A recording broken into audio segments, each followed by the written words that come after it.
right, we're switching gears right now. We are talking with Stephanie Erickson and, of course, Derick Fage, who you all know. We're talking about TEDx and the TED Talks. Of course, Derick has one coming up on May 15th. Stephanie is, or has been, I should say, his coach, getting him ready. Thank you both. Thanks, Coach. I was going to say thank you both for joining us. You're already here. Stephanie, thank you so much for joining us. It's my pleasure. This morning. Before we get into sort of the meat and potatoes of Derick's talk, let's talk a little bit about what a TEDx talk is, what a TED Talk is. A lot of people hear it. You know, maybe can you explain the concept of it and set it apart from sort of another motivational type speech?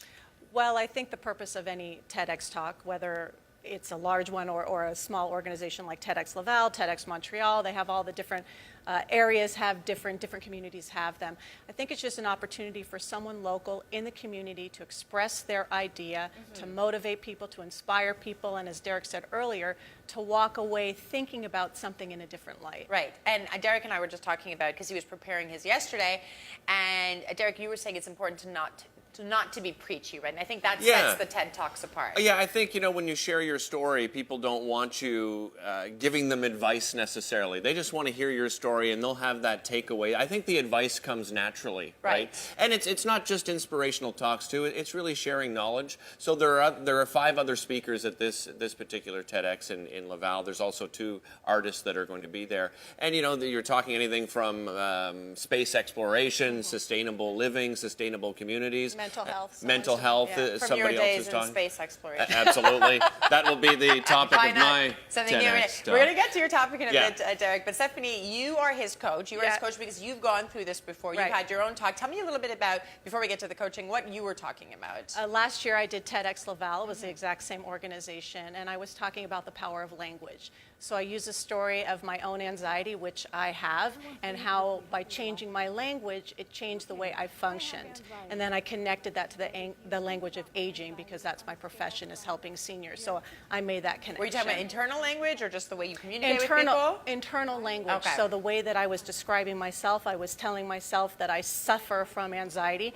When I threw out the word suffer and started to say I live with anxiety, it helped me function a lot better, and I connected that with aging. Okay, so you're coaching Derick now. Right. Is he a good student, or is he terrible? He's terrible. What's the main issue here? What's going on? Is well, he, it's a small segment, so I can't get into all of the problems with coaching. No, but seriously, because Derick has been very open with his story. Yeah. Right? He struggled with many things in his life. I guess your challenge was to sort of get him to summarize in 15 minutes? I mean, that's part of it, but I think what's so amazing about Derick's talk is the passion that he shows, his vulnerability, his courage, and I just know that he's going to connect with people. So kind of the formatics of it, it doesn't really matter. I think it's going to be a very well-liked TED Talks. I think it will inspire a lot of people. He's great.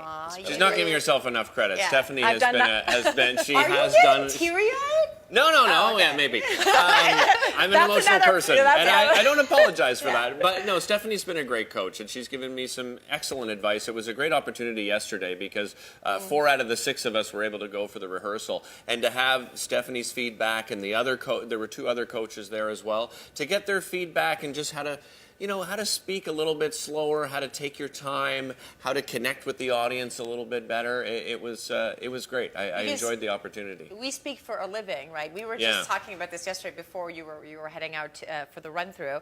And you were saying there's still a bunch of challenges in putting this, even though we do speak for a living, because I mean, essentially, you're talking about a very difficult childhood, right? Like, I mean, you've gotten into this on the show before, but what part of your life, if you will, are you sharing with people? I'm sharing mostly my childhood, and I think the message I'm trying to share is, I'm living a very public life, and, the medical condition growing up, I had a really hard time with it, relentless bullying, I suffered a lot of embarrassment and shame. I had anger issues, a lot of failed relationships, that kind of thing because of it.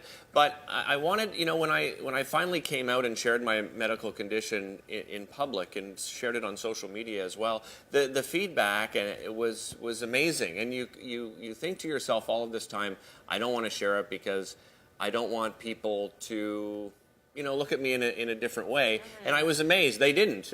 Most people just sort of shrugged their shoulders and went, okay, well, that's fine. You got a medical problem. I mean, that doesn't change anything, about yourself. And the main thing is, if I can suffer through this and being a very public figure, or live through this, very nice. Well played, Joanne.